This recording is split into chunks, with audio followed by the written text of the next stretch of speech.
E um outro destaque desta terça-feira, o PSL confirmou hoje a punição do deputado Eduardo Bolsonaro e de outros 17 parlamentares que tentaram afastar o presidente do partido, Luciano Bivar, do cargo. Eduardo teve a maior punição e deve ficar 1 ano sem exercer atividades partidárias, o que na prática significa que ele perde a liderança do PSL na casa e todas as cadeiras que ocupa em comissões temáticas, como a CPMI das fake news. O parlamentar que está em missão oficial da Câmara no Oriente Médio só irá manter o comando da Comissão de Relações Exteriores e Defesa Nacional até o fim de 2019, porque foi eleito, o que o torna imune a alterações feitas pelo partido. Em 2020, Eduardo fica impedido de disputar cadeiras nos colegiados temáticos da Câmara. Além de Eduardo, outros 17 deputados serão punidos e as penas vão desde advertência até suspensão de atividades partidárias por 12 meses. Fala, Constantino. Mais um capítulo aí dessa guerra que o presidente arrumou. Sabe-se lá todos os motivos dela, né? O que ele realmente encontrou ali, ou o que assustou tanto ele em permanecer como parte desse acordo, que obviamente era um negócio para o Bivar, né? Mas ele comprou uma guerra no primeiro ano de mandato, com uma agenda de reformas enorme, como falamos aqui, para ser aprovada ainda, e está aí as consequências concretas disso, né? Quer dizer, há uma dificuldade evidente de governabilidade. Mal ou bem, o PSL era o partido que mais votava junto com o governo, por uma obviedade até. É o partido do presidente que cresceu de forma exponencial no rastro do bolsonarismo.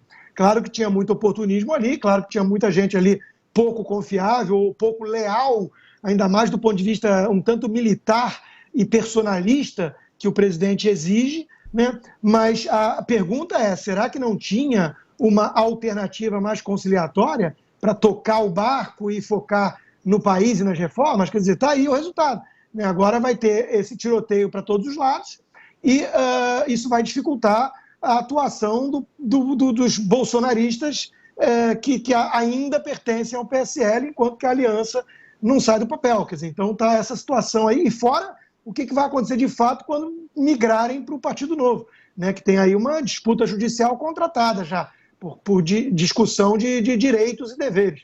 Então tudo isso é uma tremenda confusão e fica a sensação de que picuinhas ou projetos pessoais passaram à frente do projeto nacional patriótico, né? Então, a menos que houvesse ali uma bomba atômica prestes a ser estourada, eu acho realmente que foi um movimento muito precipitado, falei isso em outras ocasiões, e estamos colhendo aí os resultados, os frutos amargos dessa briga.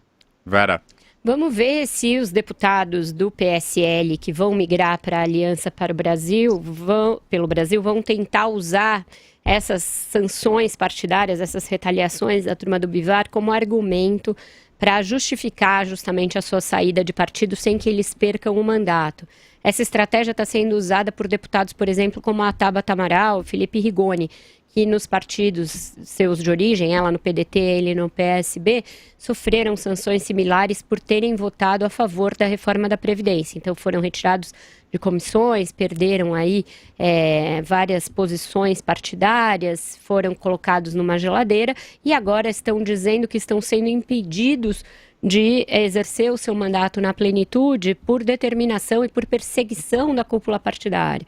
Isso costuma ser uma jurisprudência na Justiça Eleitoral a favor daqueles que pleiteiam o mandato sem que ele fique para o partido. Então pode ser que Eduardo Bolsonaro e outros usem esse argumento de estarem sendo retaliados, perseguidos, como justificativa para poder migrar de partido sem perder. Mas eles só vão poder fazer isso quando eles tiverem uma garantia de que o partido vai ser criado. Senão eles ficariam num limbo sem filiação partidária e alguns deles têm pretensões a ser candidatos.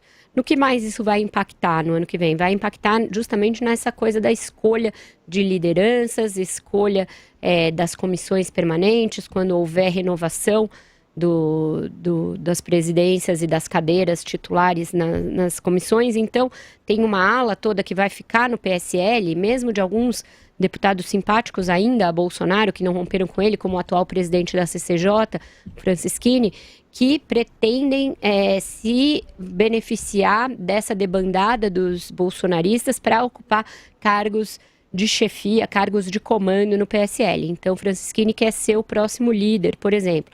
No lugar nem do delegado, aí não seria nem o delegado Valdir, nem o Eduardo Bolsonaro, que foi quem ganhou a guerra das listas.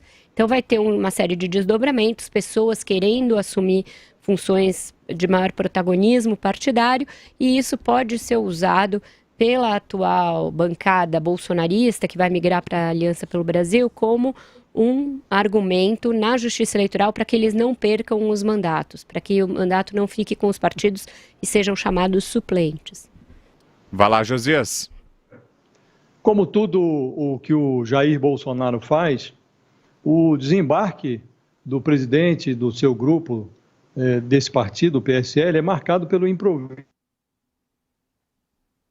Como um ex-militar, o presidente cometeu uma deslealdade até com a sua tropa, porque pela lei, os ocupantes de cargos majoritários, como o presidente da República e senador, podem deixar o partido sem perder os mandatos. Então, o Bolsonaro e o 01 lá, o Flávio Bolsonaro, eles deixaram, se desfiliaram do PSL e mantêm os mandatos intactos. No caso dos deputados, a história é diferente, os mandatos pertencem ao partido. Então, o Bolsonaro se retirou do front e deixou a tropa na alça de mira do PSL, está levando tiro. A suspensão transforma os deputados em párias legislativos. É uma asfixia parlamentar. O deputado perde a prerrogativa de exercer liderança, vice-liderança, de representar o partido nas comissões. O PSL poderia simplesmente expulsar os deputados, os leais ao Bolsonaro, mas isso ofereceria um pretexto para que os expulsos reivindicassem na justiça os seus mandatos.